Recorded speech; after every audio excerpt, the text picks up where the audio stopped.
AP రాజధానిగా అమరావతి ఉండాలి అనేది ప్రజల కోరిక అన్నారు సిపిఐ సీనియర్ నాయకుడు నారాయణ.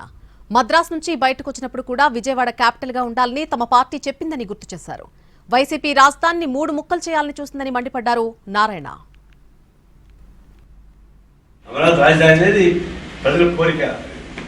అది కమ్యూనిస్ట్ పార్టీ 1952 నుంచి కూడా మద్రాస్ నుంచి బయటకు వచ్చినప్పుడు కూడా విజయవాడ క్యాపిటల్ ఉండడానికి భారతదేశంలో ఆంధ్రదేశంలో రాజకీయ పార్టీలో మొట్టమొదటి సిపిఐ ఒకటి క్యాపిటల్ కావాలి విజయవాడ.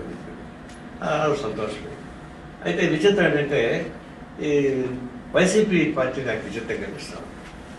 ఒక తప్పు చేస్తే తప్పును సమర్థించుకుంటూ పోవాలంటే 100 తప్పులు చేయాలి.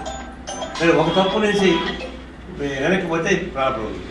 ఇప్పుడు వాళ్ళు తప్పులు చేసి అమరావతిని 3 ముక్కలు చేసి దాని ఫలితంగా ప్రతిపక్షం అనిపిస్తుంది.